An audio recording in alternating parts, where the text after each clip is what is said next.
नमस्कार मित्रों, मैं दुर्गा प्रसाद मिश्र कादम्बरी की इस कक्षा में आप लोगों का स्वागत करता हूं। तो हम लोग अभी कादम्बरी को देख रहे हैं और इसमें हमने आपसे कुछ प्रश्न पूछे पूछे थे, उनको देख लेते हैं। कि उवास यस्य श्रुतिशांत कल्मसे सदा पुरोडास पवित्रता धरे। इस में जो यस्य है, यस्य से किसको ग्रहण किया गया है?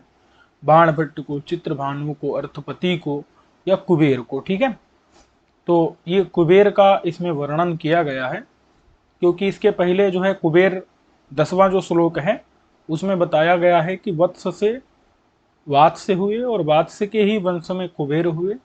और कुबेर का वर्णन, कुबेर का मुख का वर्णन इस श्लोक में किया है कि कुबेर के मुख में सरस्वती ने निवास किया था। ठीक है, सरस्वती ने निवास किया था। सरस्वती सोम कसायतोदरे समस्त शास्त्र स्मृति बंधुरे मुखे। ठीक है, तो यहां पर जो है किसका निरूपण है? यहाँ कुबेर के मुख का, कुबेर के मुख का। ठीक है, हिरण्यगर्भो भुवनांडकादिव क्षपाकर क्षीर महारणवादिव अभू सुपर्णो विनुतोदरादिव। तो यहाँ पर जो है द्विजन्म नाम अर्थपति पतिस्ततः, इसमें अलंकार मैंने पूछा था कौन सा है, ये आपको श्लोक दे करके अलंकार पूछा जा सकता है। तो आपको बता देना है कि इसमें मालोपमा है। क्या है? मालोपमा है। ठीक है, उपमा तो दिख ही रही है आपको, इव इव इव इत्यादि करके हिरण्य गर्भो भूमनांड का दिव छपाकर क्षीर महारणवा दिव। तो यहाँ पर उपमा तो है, लेकिन उपमा की एक माला है, पूरी पंक्ति है, इसलिए क्या है? ये मालोपमा है। ठीक है, उसके बाद तीसरा प्रश्न था बाणभट्ट के गुरु का क्या नाम है? तो बाणभट्ट के गुरु का नाम जो है वो भरवु है। क्या है? भरवु है। अब इसमें पाठभेद होने से भर्तसु अथवा भत्सु ऐसा भी है। अब इन जो गुरु भत्सु हैं, इनकी पूजा कौन करता था? ये प्रश्न था, कौन से क्षत्रिय? तो वहां पर देखिए दो भेद हैं, मतलब, लेकिन एक पाठ भेद में या फिर अर्थ भेद में वो जो क्षत्रिय हैं वो मौखरी वंश के क्षत्रिय माने गए हैं। क्या माने गए हैं? मौखरी वंश के।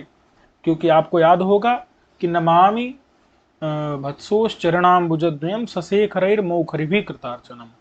तो वहां मौखरी से मौखरी वंश के क्षत्रिय लिए गए हैं। यद्यपि कुछ लोग अर्थ करते हैं कि मौखरी यानी कि जो मुखर रहते हैं, मतलब मुखर यानी शब्द करते हैं। मुखर का अर्थ होता है शब्द करना। तो शब्द करने वाले, जो वेद का अध्ययन करने वाले वहां पर छात्र रहते थे, इसलिए मौखरी ऐसा प्रयोग किया है। मौखरी यानी कि वेदाध्ययन करने वाले छात्रों के द्वारा। तो ऐसे अर्थ में जो है तब तो फिर मौखरी वंश नहीं लिया जाएगा। ठीक है, लेकिन एक पाठ भेद से मैंने आपको बताया था कि मौखरी वंश के क्षत्रियों के द्वारा उन गुरु की पूजा हुई थी। ठीक है, ये प्रारंभ के श्लोक हैं, थोड़े महत्वपूर्ण हैं, ध्यान रखिएगा। फिर विश्वरूप सर्वदेवमयस्य आता है ना, सर्वदेवमयस्य विश्व प्रकटित विश्वरूपाकृते है अनुकरोति इसम भगवतो नारायणस्य। तो विश्वरूप वाले भगवान नारायण का जो अनुकरण किसने किया था? तो शूद्रक ने किया था। किसने किया था? शूद्रक ने किया था। ठीक है, देखिए यहां पर आपको दिक्कत नहीं आएगी, मैं आपको जो है शूद्रक ने किया था आप बता पाएंगे। लेकिन जब यही प्रश्न परीक्षा में आएगा तो फिर अगर आपने थोड़ा सा पढ़ा नहीं रहेगा तो शूद्रक या फिर नल, दोनों में क्या होगा? आपको भेद करना मुश्किल हो जाएगा। बस यही बात है। चलिए तो आज भी जो है कुछ प्रश्न आपसे पूछ लेते हैं।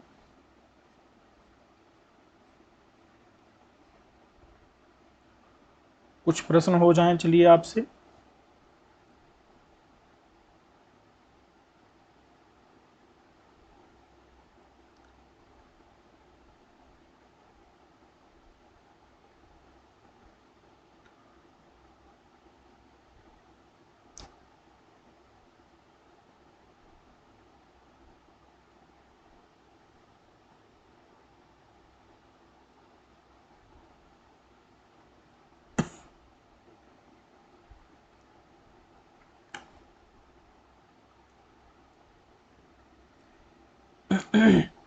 ठीक है, तो कुछ प्रश्न आपसे पूछते हैं।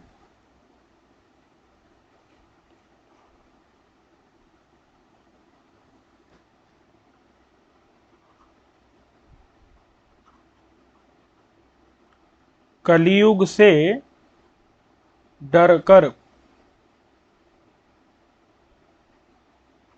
एकत्रित हुआ जो सत्ययुग, उसका एकत्रित हुआ जो सत्ययुग, ऐसे सत्ययुग का अनुकरण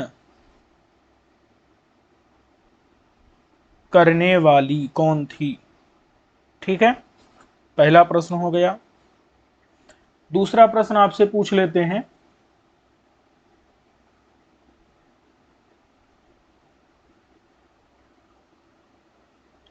बृहस्पति को भी अपनी बुद्धि से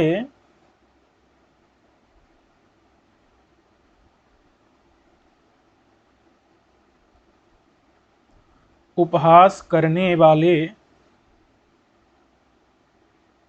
कौन थे। ठीक है,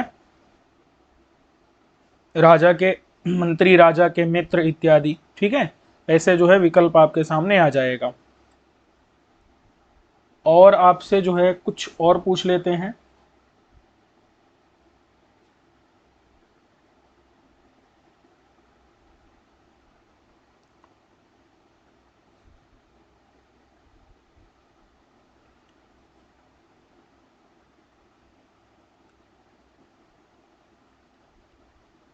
अकारणा विस्कृत वैर इत्यादि जो है कहां से, ये जो पंक्ति है कहां से ली गई है। ठीक है, और कुछ प्रश्न आपसे पूछ लेते हैं।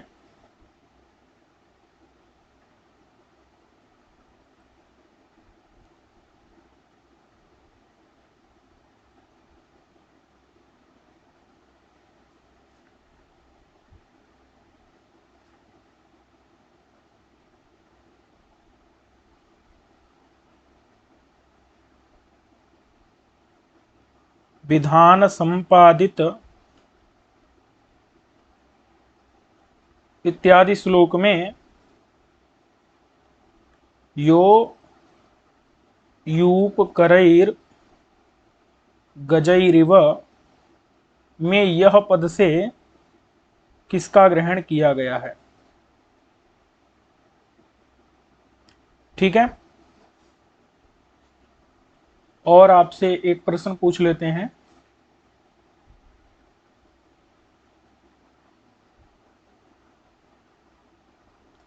द्विजेन तेनाक्षत कंठकौंठ्या इत्यादि श्लोक में तेन द्विजेन इससे किसको लिया गया है।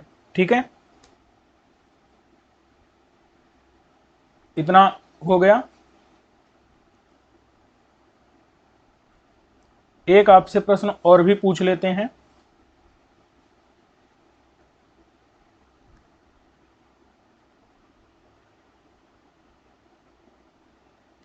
विवृणवतो यस्य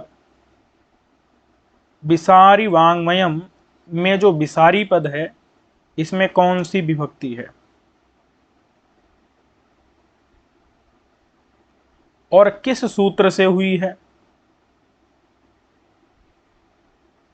ठीक है,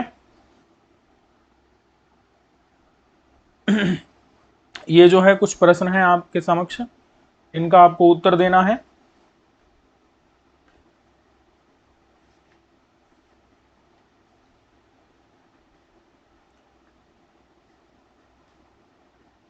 एक प्रश्न आपसे जो है और पूछ लेता हूं,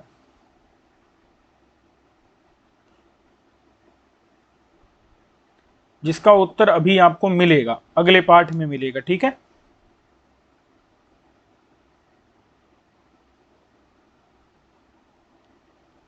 बेंत की लता वाली या वेत्र लतावती कौन है। ठीक है,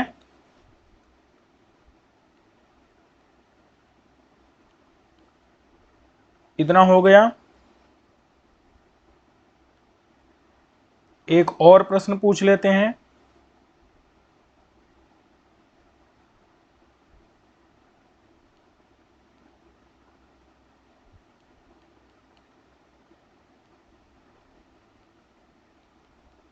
अभिसारिका की तरह किसे कहा गया है?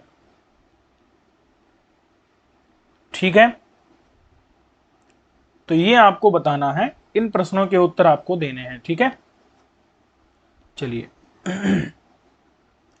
प्रश्नों का भी अभ्यास आपको करना है।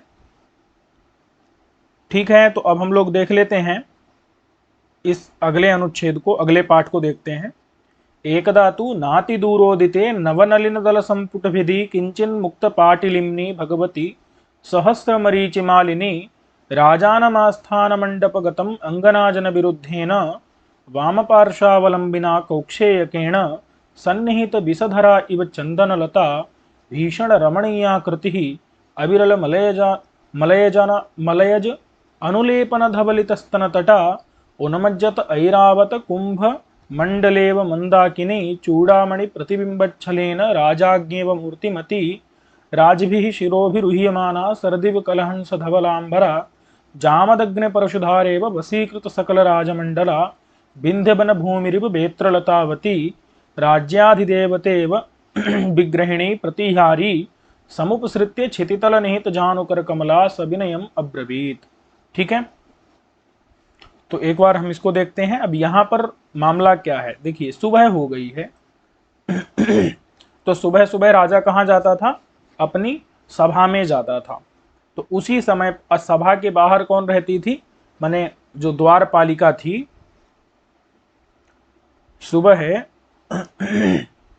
सुबह सुबह राजा कहां जाता था? सभा में जाता था अपने मित्रों के साथ में। वहां कौन रहती थी? द्वारपालिका। वो जो द्वारपालिका है उसी को क्या कहते हैं? प्रतिहारी कहते हैं। ठीक है, या प्रतिहारी कहते हैं। प्रतिहारी प्रतिहारी के हाथ में क्या रहता है? बेंत की छड़ी रहती है। ठीक है, तो सुबह राजा कहाँ जाता है? सभा में जाता है। अब वहीं पर जो है सभा के बाहर जो राजा का एक सभा मंडप है, मतलब सभा का एक मंडप रहता है, एक कोई मतलब एक कक्ष सा बना रहता है, सभा कक्ष रहता है। उसके बाहर कौन आती है? बाहर आती है एक चांडाल कन्या, और वो अपने साथ में, उसके साथ एक तो पुरुष रहता है, आदमी रहता है, और एक उसके साथ लड़का रहता है। ठीक है, एक उसके साथ क्या रहता है? पुरुष रहता है, और एक उसके साथ क्या रहता है? लड़का रहता है। ठीक है, इतना स्पष्ट हो गया कि नहीं? तो लड़के के हाथ में एक पिंजरा रहता है, और पिंजरे में एक तोता रहता है। तोते का नाम वैशंपायन है, और तोते को लेकर के वो चांडाल कन्या राजा के दरवाजे पर आई है। राजा से मिलना चाहती है, राजा को अपने तोते को दिखाना चाहती है। तो वो पहले किससे बात करेगी? पहले प्रतिहारी से बात करेगी। अब प्रतिहारी को बताएगी अपनी बात। प्रतिहारी उसकी बात को जाकर के राजा के पास सभा में जाकर के बोलेगी। ठीक है, तो उसी सुबह की, पहले सुबह का वर्णन करेंगे। ठीक है, फिर राजा को सभा में पहुंचा देंगे, और फिर जो द्वारपालिका प्रतिहारी है, अब वो आएगी जब राजा को सूचना देने, तो द्वारपालिका यानी प्रतिहारी का वर्णन कर देंगे।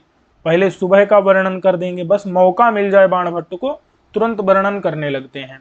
ठीक है, यही बता रहे हैं। अब देखो सुबह का वर्णन कैसा है।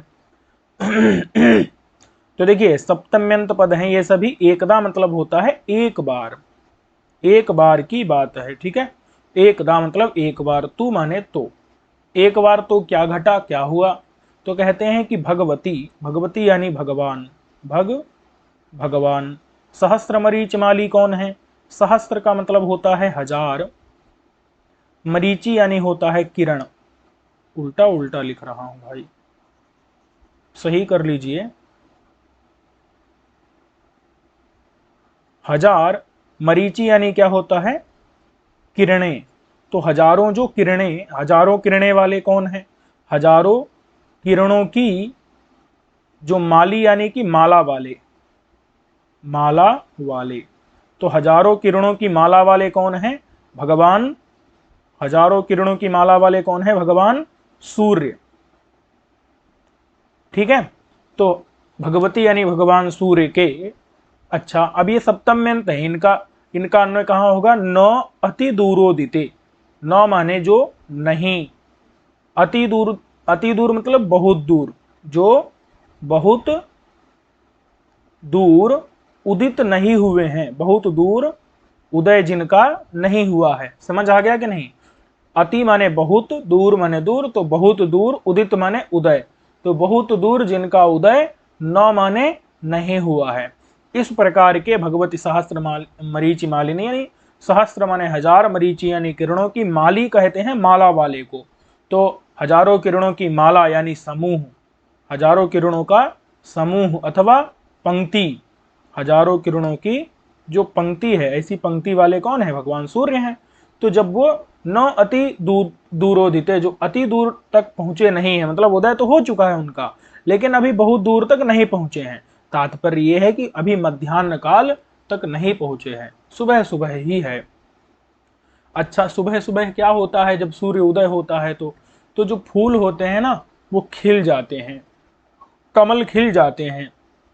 यही बता रहे हैं कि नव जो नलिन दल है, नलिन कहते हैं कमल को। नलिन किसे कहते हैं? कमल को। तो कमलों के जो दल, दल मतलब होता है पंखुड़ी, दल माने पंखुड़ी, तो नव माने जो नई नई, नलिन यानी कमलों की जो पंखुड़ियां हैं, उन पंखुड़ियों का संपुट। संपुट का मतलब क्या होता है? जो उनका मतलब बंद होना। एक होता है मतलब जब कली खिल जाए तो उसको कहते, मतलब कली खुल जाती है मतलब, और जब संपुट का मतलब होता है बंद हो जाना। तो पंखुड़ियों का जो संपुट था, संपुट माने उनकी जो बंदी थी, मतलब वो बंद थी, वो क्या हो गई? भीदी। भीदी मतलब बंदी क्या हो गई? वो जो बंद होना था उनका, वो भीदी मतलब होता है नष्ट हो गया। तो जो बंदी नष्ट हो गई तो क्या होगा? पंखुड़ी मतलब संपुट भिदी का मतलब ये होगा, इसका निष्कर्ष निकल करके आएगा कि खिल गई। ठीक है, खिल गई। समझ आ गया कि नहीं?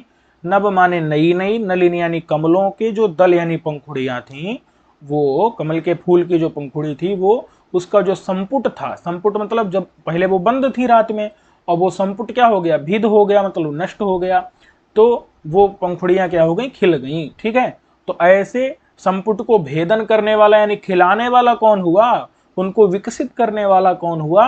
वो हो गया सूर्य। ठीक है, और कैसे भगवान सूर्य हैं सुबह सुबह?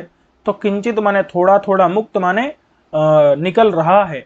पाटलिम्नी का मतलब होता है थोड़ा, मतलब श्वेतपन भी है और थोड़ा लाल वाला जो है उसमें लाली भी है। ठीक है, लालिमा भी है। तो इसको हम गुलाबीपन भी ऐसा कह सकते हैं, अथवा लालिमा हम कह सकते हैं। तो किंचित माने थोड़ी थोड़ी थोड़ी, मुक्त मतलब प्रकट हो रही है, पाटलिम्नी मतलब लालिमा या लाली, लाल रंग जिससे, तो थोड़ी थोड़ी प्रकट हो रही है लालिमा जिससे। ठीक है, ऐसे लालिमा वाले कौन हो गए? भगवती यानी भगवान सहस्त्र मरीचि माली माने हजार किरणों के जो माली हैं, यानी समूह वाले हैं, पंक्ति वाले हैं, ऐसे हो गए भगवान सूर्य। जो न अति दूरोदिते, बहुत दूर तक जिनका उदय नहीं हुआ है, यानी अभी कौन सा काल है? सुबह का काल ही है। इतना समझ आ गया कि नहीं? चलिए, तो इस ऐसी स्थिति में, अथवा अर्थात सुबह है, सुबह है, सुबह है, सुबह है। ठीक है, इससे क्या निकल करके आया कि सुबह सुबह की बात है। एकदा मतलब एक बार की बात है, वो भी कब की? सुबह सुबह की बात है। अच्छा ठीक है भाई, कहते हैं तो सुबह सुबह क्या हुआ? तो कहते हैं राजानम आस्थान मंडप गतम। जब राजा, जब जब राजा आस्थान मंडप, आस्थान मतलब क्या होता है? आस्थान मतलब होता है सभा। तो जब राजा सभा मंडप में, सभा मंडप यानी कि सभा का जो कक्ष है, सभा कक्ष में, गतम माने गया, जब राजा सभा कक्ष में गया मतलब पहुंच गया, पहुंच जब राजा सभा मंडप में गतम माने प्राप्त हो गया, पहुंच गया। तो राजानम माने राजा, आस्थान मंडप गतम मतलब आस्थान माने सभा के, मंडप यानी कक्ष में, गत माने पहुंच गया। तब क्या हुआ, तो उसी समय पर कौन आ गई, उसी समय पर आ गई प्रतिहारी वहां पर। ठीक है।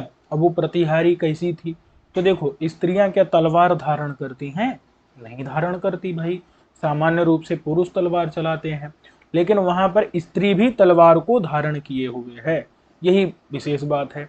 क्या है कि जो प्रतिहारी है वो भी तलवार को धारण किए हुए है। समझ में आ गया कि नहीं, क्योंकि तलवार क्या है, संग्राम का एक उपकरण है, और वो संग्राम जो है स्त्रियां नहीं करती हैं। इसीलिए लिखा कि अंगना जन, अंगना मतलब क्या होता है, स्त्री, जन माने लोग। तो स्त्री जो लोग होते हैं उनके विरुद्ध, विरुद्ध यानी विपरीत, स्त्री लोगों के विपरीत, स्त्री लोगों के विपरीत क्या था, वाम पार्श्वावलंबिना। वाम पार्श्व मतलब बाई कोख में, बाई कोख में, ठीक है, बाएं भाग में क्या कर दिया था, अवलंबिना यानी लटकता हुआ। वाम पार्श्व मतलब बाएं पार्श्व यानी कि प्रदेश में, भाग में, बाएं भाग में या बाई कुक्षी पर। अवलंबी माने लटकता हुआ।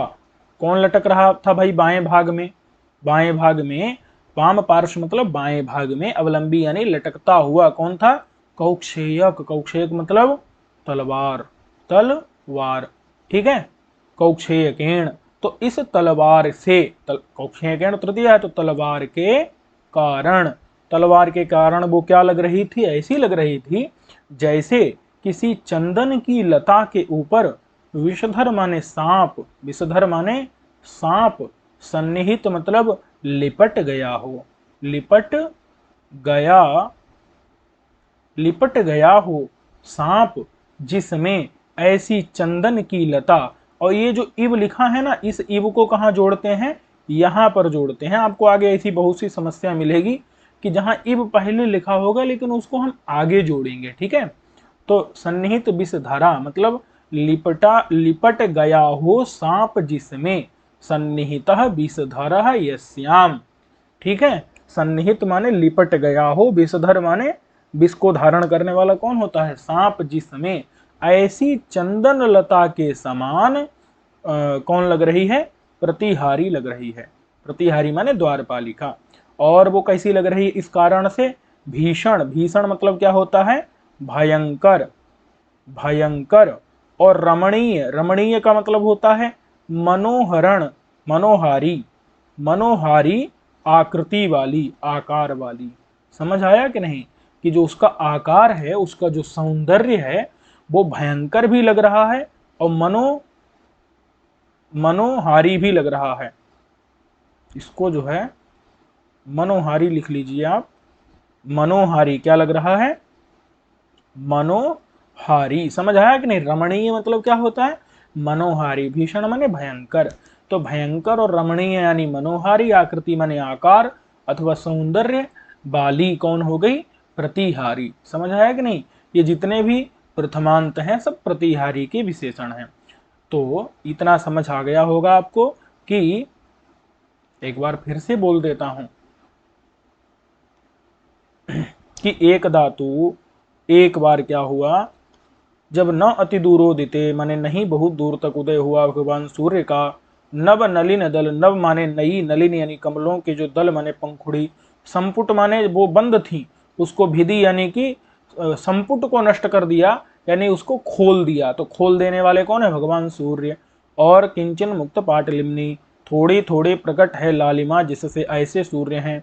भगवती माने भगवान सहस्त्र मरीचि, हजार किरणों के जो माली हैं, माने माला वाले हैं, समूह माने समूह वाले हैं, पंक्ति वाले हैं। तो ऐसे स्थिति में यानी सुबह सुबह, राजानम आस्थान मंडप गतम, राजानम माने राजा के, जब राजा जो है आस्थान मंडप में चला गया, आस्थान मंडप माने सभा कक्ष में पहुंच गया, तब अंगजा, अंगना जन विरुद्धेन माने स्त्री लोगों के विरुद्ध, विपरीत, वाम पार्श्वावलंबिना बाएं भाग में लटकता हुआ, कौक्षेयक माने तलवार, उस तलवार के कारण या लटकती हुई तलवार के कारण, सन्निहित विषधरा इव चंदन लता, ऐसी वो लग रही है प्रतिहारी। प्रतिहारी कैसी लग रही है कि चंदन लता इव, चंदन की लता के समान। कैसी चंदन की लता? जिसमें सन्निहित माने लिपट गया हो, विषधर माने सांप जिसमें। समझ आ गया कि नहीं? मतलब वो ऐसे आप समझ लो कि प्रतिहारी प्रतिहारी नहीं लग रही, क्या लग रही है? सांप लिपटा हो जिसमें ऐसी चंदन की लता।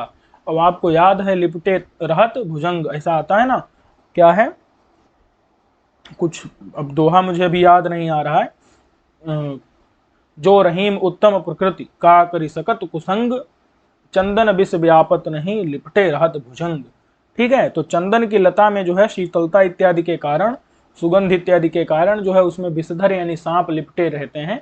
इसीलिए विषधर लिपटे हुए हैं जिस चंदन लता में, उससे तुलना करना सही है यहाँ पर। ठीक है, और भीषण माने भयंकर, रमणीय यानी कि मनोहारिणी आकृति वाली है वो। ठीक है, भाई तलवार लटकाए रहेगी तो भीषण तो लगेगी ही, और रमणीय यानी उसका आकार तो अपने आप ही रमणीय है, मनोहर है। ठीक है, और वो कैसी है? ये सारे के सारे किसके विशेषण है? प्रतिहारी के। ठीक है, ये जो यहाँ पर प्रतिहारी है, प्रतिहारी जो कि राजानम समुपसृत्य, राजा के समुपसृत्य माने पास आकर के, राजा के समुपसृत्य माने पास आकर के, राजा के पास आकर के, और सविनयम यानी विनम्रता पूर्वक, विनम्रता पूर्वक, अब्रवीत माने बोली। जो प्रतिहारी है वो जब राजा सभा कक्ष में पहुंच गया ना, तो उसके समुपसृत्य माने पास आकर के, सविनय माने विनम्रता पूर्वक, अब्रवीत माने बोली, प्रतिहारी बोली। कैसे बोली? तो अपने जो है जानू और कर कमल को, देखो जानू मतलब होता है घुटना, अपने घुटने को, और कर मतलब होता है हाथ रूपी जो कमल, उन हाथ रूपी जो पद्म को, अरे हाथों की तुलना करते हैं ना कमल से, सरस्वती पाणि सरोज संपुट, हाँ पहले भी आ चुका है ना। तो हाथ रूपी जो पद्म, उन अपने घुटने को और हाथ रूपी पद्म को कहाँ रख करके? तो क्षिति तल यानी कि पृथ्वी पर, पृथ्वी तल पर, तल पर निहित मतलब होता है रख कर, रख कर। ठीक है, क्षितितल माने पृथ्वी तल पर, निहित माने रख करके, किसको? जानू माने घुटने को, और कर कमल मतलब अपने हाथ रूपी कमल को, मतलब घुटने और हाथ दोनों को किस पर टिका करके? जमीन पर रख करके, और सविनय माने विनम्रता पूर्वक प्रतिहारी जो थी वो समुपसृत्य माने पास आकर के बोली। प्रतिहारी मतलब जो होती है द्वार पालिका, द्वार पालिका, और उसके हाथ में क्या रहती है? बेंत की छड़ी रहती है, बेंत की क्या रहती है? छड़ी, छड़ी रहती है। ठीक है, अब जो है इसी प्रतिहारी का वर्णन चल रहा है। तो इतना हो गया कि वो प्रतिहारी कैसी है? तलवार लटकाए हुए है अपने बाएं भाग में। और वो कैसी है प्रतिहारी? तो वो बता रहे हैं कि अविरल, अविरल मतलब होता है घने रूप से, घने रूप से। ये बहुत बार अविरल आ चुका है। घने रूप से मतलब सघन रूप से। मलयज, मलयज कहते हैं चंदन को। अगर आप अच्छे से तैयार करेंगे तो आपको चीजें बहुत जल्दी समझ में आने लगेंगी। चंदन भी जो है आ चुका होगा पहले और आता रहेगा। तो घने रूप से, अविरल माने घने रूप से, विरल मतलब होता है दूर दूर, छिटका हुआ, और अविरल माने सघन रूप से। मलयज यानी चंदन के, अनुलेपन मतलब लेप से। उसने क्या किया है? चंदन का लेप अपने स्तनों के ऊपर करके रखा है। समझ आ गया कि नहीं? कि जो प्रतिहारी है उसने क्या कर रखा है? चंदन का लेप अपने स्तन पर करके रखा है। ठीक है, तो जब चंदन को लगाएगी अपने स्तन पर, सफेद सफेद चंदन को, तो क्या हो जाएगा? उसका जो स्तन का भाग है वो भी क्या हो जाएगा? सफेद हो जाएगा। यही बता रहे हैं कि अविरल माने घने रूप से, मलयज कहते हैं चंदन को।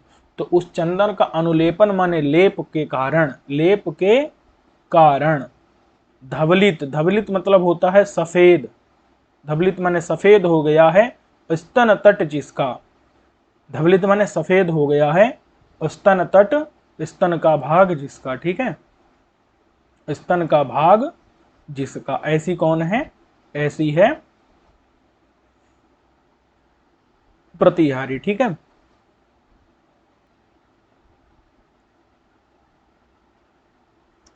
उन्मज्जत ऐरावत कुंभ मंडला इव मंदाकिनी।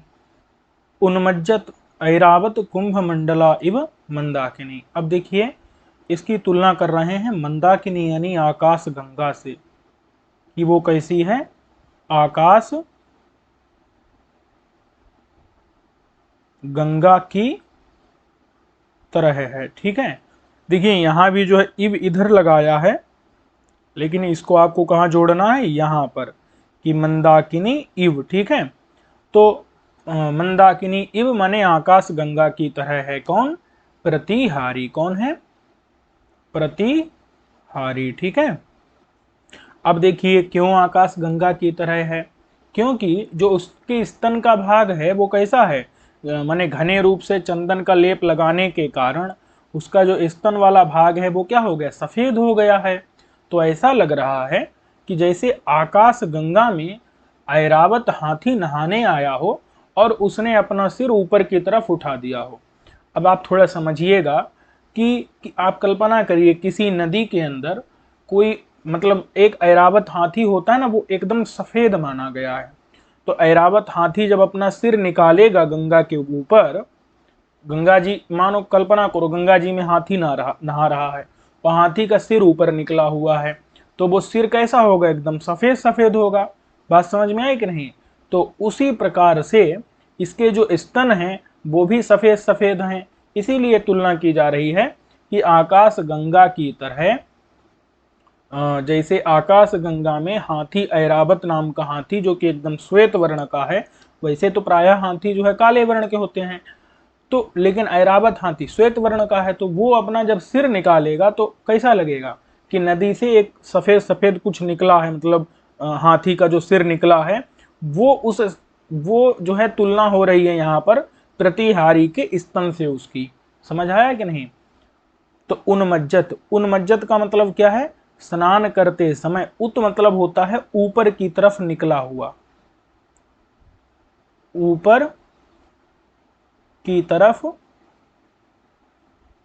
जो निकला हुआ, निकला हुआ, क्या निकला हुआ है, उत माने ऊपर की तरफ निकला हुआ है। कब, मज्जत, मज्जत का मतलब होता है मज्जन करते समय, यानी कि स्नान के समय। ठीक है, तो उत माने ऊपर की तरफ निकला हुआ है, मज्जत यानी नहाते हुए जो ऐरावत है, उस ऐरावत के कुंभ माने मस्तक का, मंडल यानी कि भाग।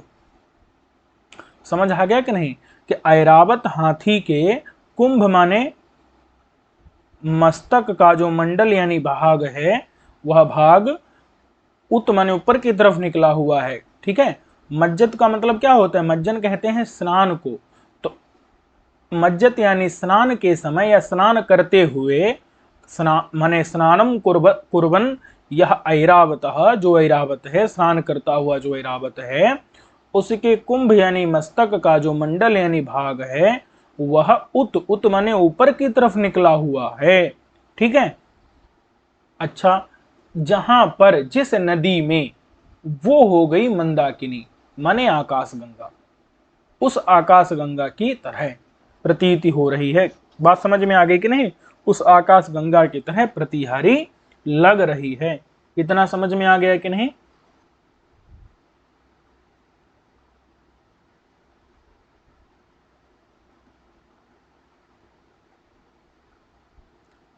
चलिए, तो इतना समझ में आपको आ गया होगा कि क्यों लग रही है, क्योंकि जैसे उसके स्तन है, जो स्तन का भाग है वो मान लीजिए हाथी के मस्तक का भाग। ठीक है, ये जो स्तन का भाग है वो हाथी के मस्तक का भाग है। ठीक है, और वो स्तन का भाग कैसा है, एकदम सफेद है, धवलित है। क्यों, क्योंकि उसमें अविरल माने घने रूप से मलेज यानी चंदन का अनुलेपन माने लेप किया गया है, तो इसी कारण से स्तन का भाग एकदम सफेद है। तो ऐसा लग रहा है कि ऐसे सफेद स्तन भाग वाली जो माने है, जिसका ऐसी जो प्रतिहारी है वो माने, अब वहां पर जो है उसके स्तन इस प्रकार से श्वेत श्वेत स्तन निकले हुए हैं, वो मंदाकिनी यानी आकाश गंगा में जो ऐरावत का श्वेत वर्ण का उसका मस्तक निकला हुआ है, मस्तक वाला मंडल यानी भाग निकला हुआ है, ठीक है। और वो जो कैसी लग रही है, यहाँ पर जो है ना ये थोड़ा सा कठिन है, इसको आप समझने की कोशिश करिएगा कि वो प्रतिहारी कैसी लग रही है।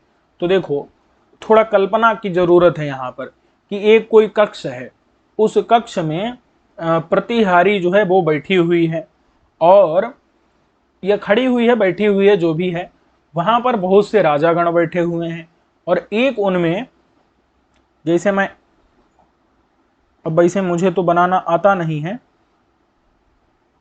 तो ये एक जो है बड़ी समस्या है, लेकिन फिर भी कोशिश कर सकते हैं।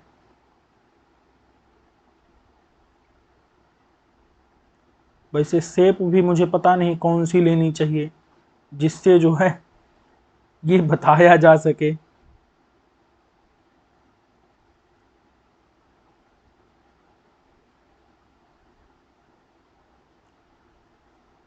चलिए अब मुश्किल है तो है, ठीक है। वैसे देखते हैं क्या हो सकता है यहाँ पर। एक तो ये शेप में भी जो है क्या हो गया है,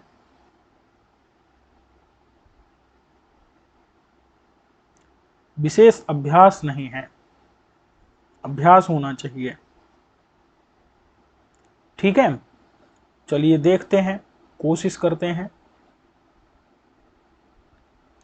अब देखिए जैसे यहां पर राजा बैठा हुआ है और ये यहां पर जो है उसके सामने प्रतिहारी आई हुई है, ठीक है, ये बैठी हुई है और इधर राजा के इधर उधर और भी क्या है, अन्य राजागण बैठे हुए हैं। ये मैं छोटा आकार एक बना दिया हूं, आप लोग समझ लीजिएगा, ठीक है। यहाँ पर ये प्रतिहारी बैठी हुई है, ये जो है मुख्य राजा बैठा हुआ है। अब जो इधर उधर चारों तरफ जो बैठे हैं जो राजागण हैं, उन सबके मतलब चूड़ा में क्या है, एक मणि है, उन सबके चूड़ा में एक मणि है। चूड़ा मतलब चूड़ामणि, जो मुकुट के ऊपर मणियां रखी होती हैं, जो बालों का बना हुआ जो एक चूड़ा है, उसमें जो है मणि उनके ऊपर रखी हुई, मतलब मुकुट के ऊपर मणि रखी हुई है, ठीक है। और उस मणि में इसका प्रतिबिंब पड़ रहा है, किसका, प्रतिहारी का। सब कल्पना करिएगा कि प्रतिहारी बैठी हुई है और एक चूड़ामणि है, जो एक नहीं है, मतलब अनेक राजा लोग बैठे हुए हैं, उन सबके सिर के ऊपर मणि है, मुकुट है, मुकुट में मणि लगी है और उसमें उस प्रतिहारी का क्या पड़ रहा है, प्रतिबिंब पड़ रहा है, ठीक है। इतना समझ में आ गया कि नहीं। तो अब देखो ऐसा लग रहा है कि, अब एक बात बताओ, जो राजा आज्ञा देगा तो उसकी आज्ञा को आप पैरों से कुचल सकते हैं क्या, नहीं, अपने सिर पर लगाते हैं। और जब राजा आज्ञा देता है तो हम उसको क्या करते हैं, अपने सिर के ऊपर रखते हैं, सिर के ऊपर लगाते हैं। तो ऐसा लग रहा है कि वो जो प्रतिहारी का प्रतिबिंब राजा, माने प्रतिहारी का प्रतिबिंब जो सभी राजाओं के मुकुट में लगी मणि में पड़ रहा है, ऐसा लग रहा है कि राजा शूद्रक ने अपनी आज्ञा दी है। अब वो आज्ञा को सब लोगों ने अपने मणि, मतलब जो ऊपर सिर पर जो क्या है मणि है, उस मणि के अंदर राजा ने, जो शूद्रक ने आज्ञा दी है, उस आज्ञा को धारण करके रखा हो, ठीक है। देखो अब अच्छा, अब एक और बात समझो, सिर के ऊपर धारण कैसे करके रखा है, तो प्रतिहारी के प्रतिबिंब के बहाने से। असल में ये जो प्रतिहारी है, ये जो प्रतिहारी है, ये प्रतिहारी क्या है, ये प्रतिहारी राजा की आज्ञा है, राजा की आज्ञा, राजाज्ञा, यहां जा छूट गया, जोड़ लेना है भाई। ये क्या है, राजाज्ञा है, ठीक है। ये प्रतिहारी जो है ना, ये राजा की आज्ञा है, जो कि शरीर को धारण करके सामने आई हुई है, ठीक है। राजा की आज्ञा शरीर धारण करके सभा कक्ष के अंदर आई है और इस राजाज्ञा यानी प्रतिहारी का प्रतिबिंब सबके मस्तक के ऊपर मणि में पड़ रहा है। तो वो मणि में जो पड़ रहा प्रतिबिंब है, वो ऐसा लग रहा है कि राजा की आज्ञा को ही सब लोगों ने अपने सिर के ऊपर रख लिया हो, ठीक है। तो ये जो है कल्पना है यहाँ पर कि राजा की आज्ञा की तरह, माने राजा की आज्ञा ही मानो, इब माने मानो, मूर्ति मतलब होता है शरीर, मति मतलब होता है वाली, शरीर धारण करके हुए आई हुई है। कौन? जो प्रतिहारी है, ठीक है। मानो शरीर वाली, क्या शरीर वाली, क्या राजाज्ञा, राजा की आज्ञा, ठीक है। शरीर वाली राजा की आज्ञा, मानो शरीर वाली राजा की आज्ञा है। कौन?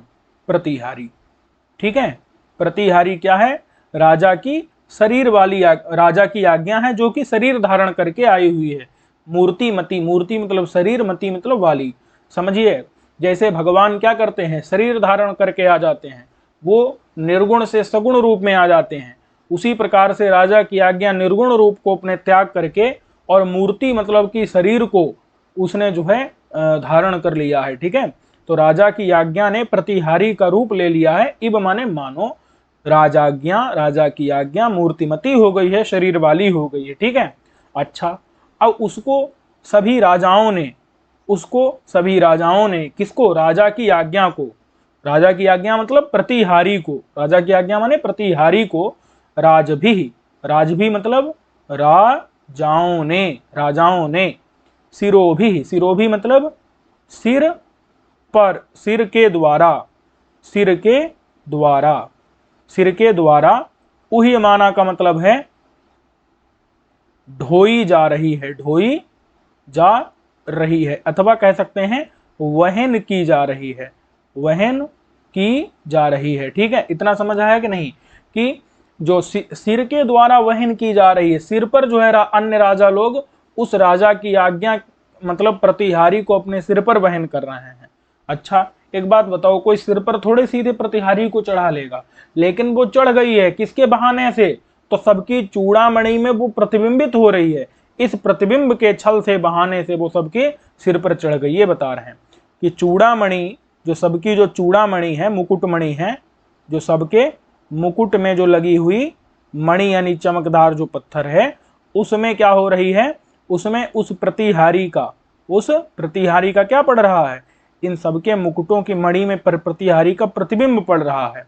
तो इस प्रतिबिंब के बहाने से, प्रतिबिंब माने क्या कहते हैं? जैसे शीशे में हमको क्या दिखती है? अपनी छाया दिखती है ना।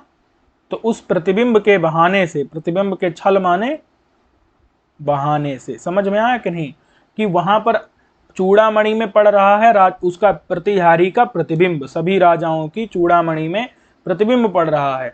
उस प्रतिबिंब के छल माने बहाने से ऐसा लग रहा है कि मानो राजा की आज्ञा ही, राजाज्ञा, इब माने मानो, मूर्तिमती माने शरीर धारण करके, शरीर वाली होकर के, राजभी माने राजा, राजभी माने राजाओं के द्वारा, सिरोभी माने राजाओं के सिर के द्वारा, वही माना माने ढोई जा रही है, वहन की जा रही है, ठीक है। थोड़ी सी कल्पना की यहाँ पर जरूरत है, कई कल्पनाएं एक साथ में यहाँ इन्होंने कर दी हैं, इसीलिए थोड़ा सा कठिनाई आ रही है। यहाँ कई बातें हैं वो निकल करके आती हैं कि राजा की जो आज्ञा है, उसने अपना आज्ञा जो होती है उसका कोई शरीर होता है क्या? नहीं, लेकिन वो प्रतिहारी के शरीर के रूप में आई है, पहली कल्पना मानो। और दूसरी मूर्तिमती हो गई, मतलब शरीर वाली हो गई। दूसरी कल्पना कि उसको सभी राजा, राजभी माने राजाओं के द्वारा, सिरोभी माने सिर के द्वारा, उही माना मतलब ढोई जा रही है, सब लोग उसको अपने सिर पर ढो रहे हैं। अच्छा, कैसे? तो कहते हैं चूड़ामणि में जो प्रतिबिंब पड़ रहा है उसके बहाने से, ठीक है। तो यही जो है इसका अर्थ है। और कैसी है वो? तो सरदिब कलहंस धवलांबरा, ठीक है। कैसी है? शरद इब कलहंस धवलांबरा। देखो इसको थोड़ा समझ लेते हैं। देखो, एक होता है शरत काल। शरत काल, शरत काल कब आता है? वर्षा के बाद, वर्षा के बाद का जो टाइम होता है उसको क्या कहते हैं? उसको शरत काल कहते हैं। तो शरत काल में जो अंबर, अंबर का मतलब क्या है? अंबर माने आकाश। शरत काल में अंबर माने आकाश क्या हो जाता है? धवल हो जाता है। धवल यानी कि श्वेत वर्ण का हो जाता है, श्वेत हो जाता है मतलब साफ हो जाता है। धवल की बजाय हम इसको ये कहें साफ,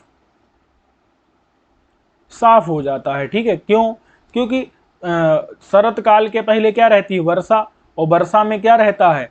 मेघ, तो मेघ के कारण आकाश कैसा रहता है? आकाश रहता है एकदम काला काला। क्या रहता है? काला काला रहता है, ठीक है। लेकिन जब शरत काल आता है, मतलब वर्षा काल समाप्त हो जाता है, तो उसमें कलहंस, कलहंस की तरह धवल माने साफ साफ हो जाता है अंबर यानी आकाश। इतना समझ में आ गया कि नहीं? क्या समझ में आ गया कि कलहंस की तरह, कलहंस मतलब होते हैं श्रेष्ठ हंस, श्रेष्ठ हंस।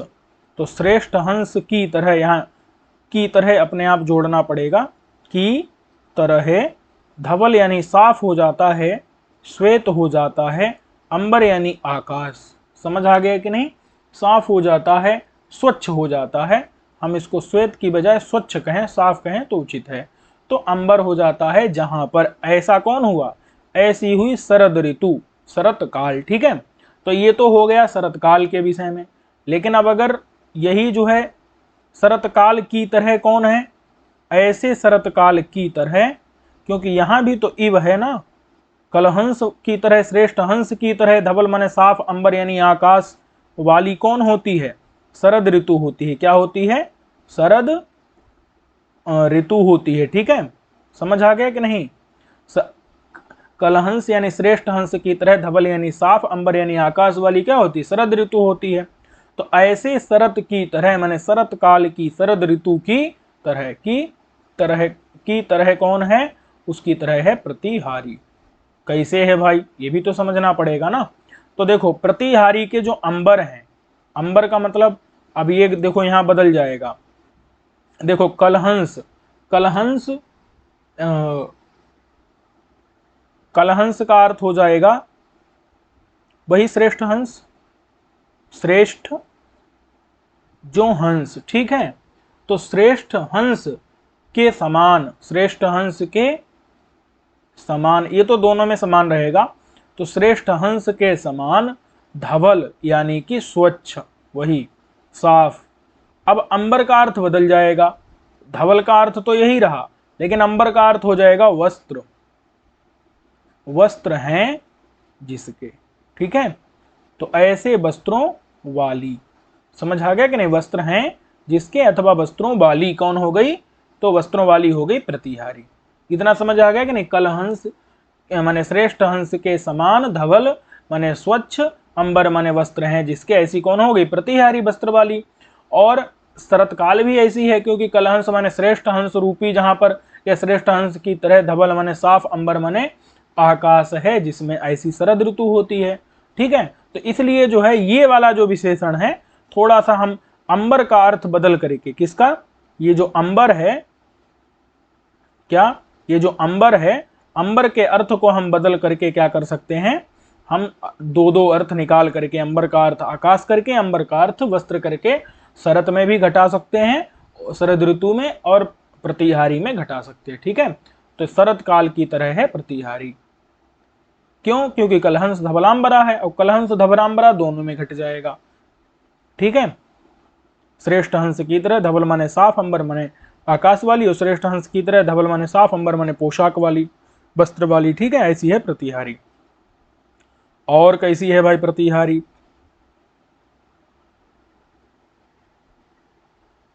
तो देखिए यहां पर जो है चीजें बदल गई हैं भाई।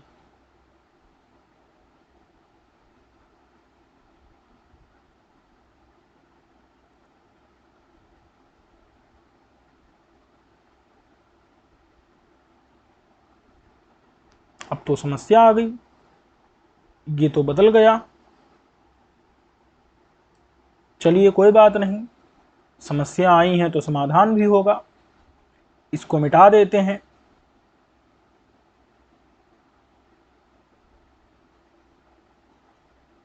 मिट जा भाई, ये तो मिट भी नहीं रहा है। दोबारा पढ़ लेंगे, कोई दिक्कत नहीं।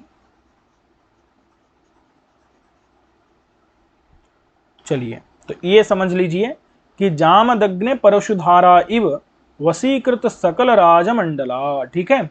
जामदग्ने की परशुधारा की तरह उसने सभी राजाओं के मंडल को क्या कर लिया है? वशीभूत कर लिया है। जैसे जामदग्ने कौन थे?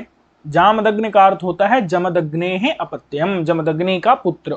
तो जमदग्नि के पुत्र कौन थे? परशुराम। कौन थे? परशुराम। तो परशुराम की जो परशु यानी कि फरसा, फरसा जो उनका था, उनके पास कुल्हाड़ी जैसा था ना फरसा, तो उसकी धारा के समान, जैसे उसकी धारा ने, धारा की तरह। समझ आ गया कि नहीं? जामदग्नि कौन है? परशुराम। उनके परशु यानी कि फरसा की धारा इव माने धारा की तरह। ठीक है, धारा इव माने धारा की तरह।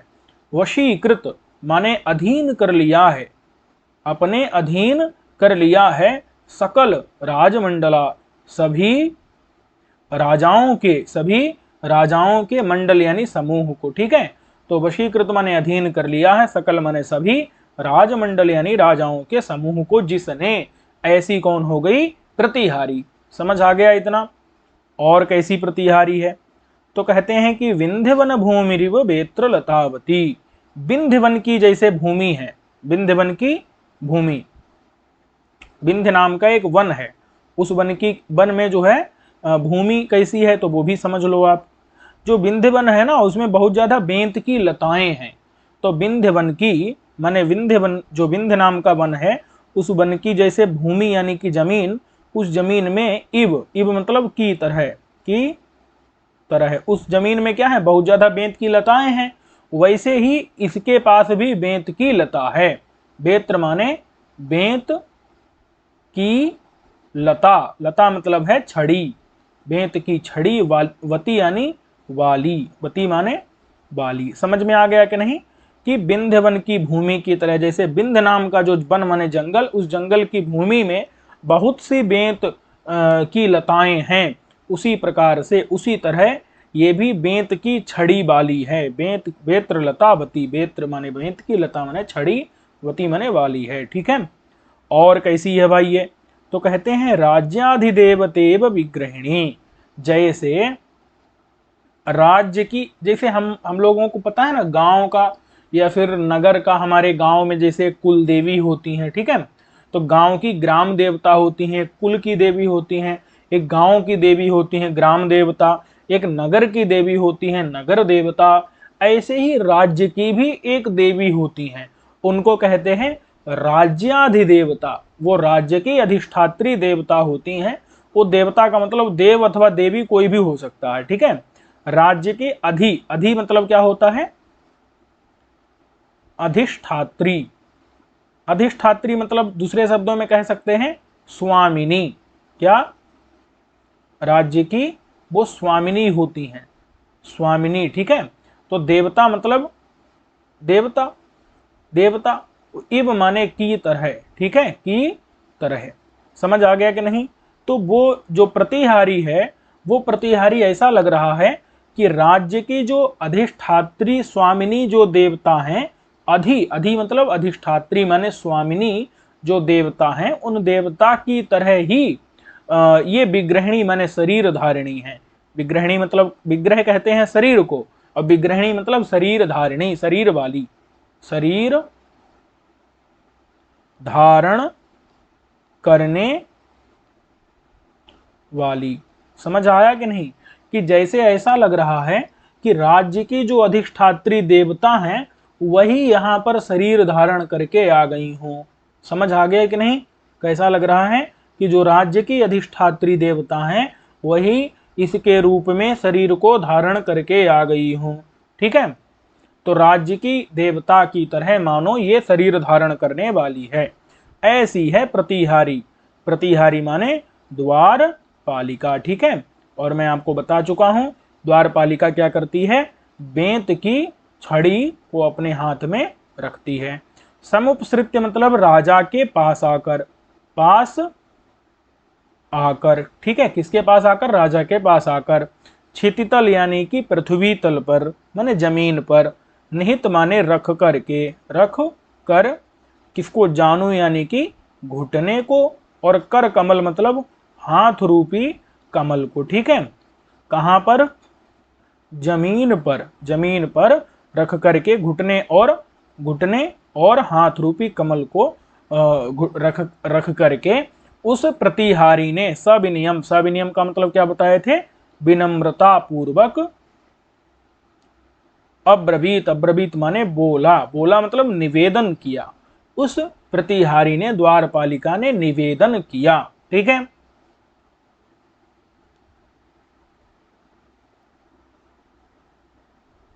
इस पाठ को यहीं तक रखते हैं और ठीक है, हम एक बार प्रश्नों को देख लेते हैं। आशा है कि आप लोगों ने प्रश्नों का उत्तर दिया होगा। ठीक है, तो कलयुग से डर करके एकत्रित जो हो गया सतयुग, उस सतयुग का अनुकरण करने वाली कौन थी, तो राजा की राजधानी थी। ठीक है, राजा की क्या थी, राजधानी थी। तो वो कौन थी, राजा की राजधानी क्या थी भाई, तो विदिशा, विदिशा नाम की राजधानी थी। उसके चारों ओर नदी भी कौन सी थी, तो वेत्रवती नदी थी। ठीक है, बृहस्पति को भी अपनी बुद्धि से उपहास करने वाले कौन थे, तो राजा के मंत्री, क्या थे, मंत्री थे। ठीक है, अकारणा विस्कृत वैर दारुणाद सज्जनात् कस्य भयम न जायते विषम महाहेरि व्यस्य दुर्वचा सुदुषाम सन्नीतम तदा मुखे। यहाँ पर ये पंक्ति कहाँ से ली गई है, तो कादम्बरी कथामुख के मंगलाचरण से ली गई है। ठीक है, फिर विधान संपादित दान शोभितैर, तो ये कहां से लिया, ये अच्छा, यो यूप करेर गजैरिव। ठीक है, इसमें यह पद से किसको ग्रहण किया गया है, तो इसमें जो है अर्थपति को ग्रहण किया गया है।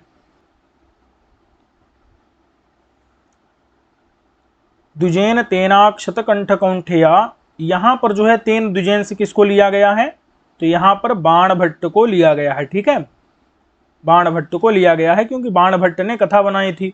और इसमें जो है इस श्लोक में वर्णन किया है, अर्थपति ने अपने जो है असंख्य यज्ञों के द्वारा सुरालय को यानी स्वर्ग को जीत लिया। अब विवृणवतो यस्य विसारी वांग्मयम। ठीक है, तो ये जो विवृणवतः है ये एक कृदंत पद है। क्या है ये, कृदंत पद है। किसी ने शंका भी की थी कि यहाँ पर जो विसारी में कौन सी विभक्ति हुई है, तो विसारी में द्वितीया विभक्ति हुई है। और इस द्वितीया का विधान किसने किया है, तो कर्मणि द्वितीया, कर्मणि द्वितीया इस सूत्र से हुई है। ठीक है, अब कहते हैं कि यहाँ पर जो है विवरण बताइए, कृदंत पद है, कृदंत के योग में क्या आनी चाहिए, देखो विसारी वांग्मयम है, असल में क्या है यहाँ पर, विसारी प्लस वांग्मयम है। क्या है, वांग्मयम। तो जो वांग्मयम है, ये जो हमारा वांग्मयम पद है इस श्लोक में, ये कर्म है कि वांग्मय को, विसारी मतलब होता है विस्तृत, फैलने वाला, जो विस्तृत वांग्मय था उस वांग्मय को विवरण बता मतलब व्याख्यान करते थे। वहां पर कौन क्या करते थे, वो अर्थपति जो है इसका व्याख्यान करते थे। तो ये कृदंत पद है, इसके योग में क्या आनी चाहिए, इस ये विसारी विशेषण है किसका, वांग्मय का। और वांग्मय जो है उसमें द्वितीया है, मतलब कर्म होने से द्वितीया है। और यहाँ पर जो है तो इसीलिए विसारी में भी द्वितीया है, विशेषण और विशेष में आपको पता है समान विभक्ति होती है। अब क्या है कि ये वांग्मय जो कर्म है इसमें कृदंत के योग में षष्ठी होनी चाहिए, लेकिन नहीं होती, कर्तृकर्मणों कृति होनी चाहिए लेकिन नहीं होती। क्यों, क्योंकि यहाँ जो है ना लादेश है, यहाँ पर उसमें आता है ना, न लोकाव्य निष्ठा खलर्थ त्रिनाम सूत्र पढ़ेंगे, तो लादेश के योग में जो है वहां पर क्या किया गया है, क्षत्रि, लादेश क्षत्रि और सानच, ये दोनों क्या हैं, ये लादेश हैं। और ये जो विवरणवतः पद है ये किसका है, क्षत्रि प्रत्यांत है।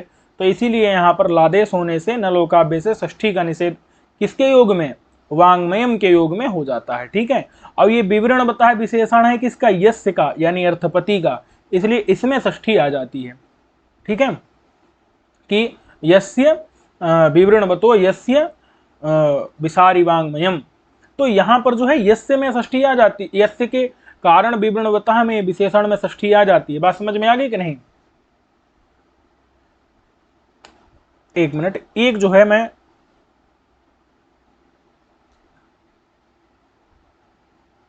हाँ ठीक है, तो ये समझ आ गया कि नहीं कि यहां पर जो है ये आपको समझ आ गया होगा कि विवरणवतः का मतलब क्या है, विवरण करते हुए यस्य यानी जो अर्थपति थे, तो वहां पर यस्य यानी अर्थपति। अब अर्थपति का किसी से संबंध होगा कि अर्थपति के जो शिष्य थे वो उनके शोभा बढ़ाते थे, उनका प्रचार करते थे। तो ये इतना समझ आ गया कि नहीं कि यस, वहां पर तो संबंध में षष्ठी हुई है, षष्ठी से थे। यहाँ पर जो है कृदंत पद है, इसके योग में यहाँ षष्ठी नहीं, लादेश त्रिसानच होने के कारण यहाँ निषेध हो जाता है। ठीक है, किस सूत्र से हुई है, तो कर्मण द्वितीय लगेगा फिर तो। अब अच्छा, अब इन्होंने जो है, अच्छा हाँ ठीक है, वेंत की लता वाली यानी बेत्र लतावती कौन है, तो विंध्य वन की भूमि के समान बेत्र लतावती कौन है, तो प्रतिहारी है। ठीक है, ये मैं आपको अभी पढ़ा चुका हूं। यहाँ पर अभिसारिका की तरह किसे कहा गया है, तो अभिसारिका की तरह जो है राजलक्ष्मी को कहा गया है कि राजलक्ष्मी जो है वो शूद्रक के पास अभिसारिका की तरह मिलने के लिए आती थी।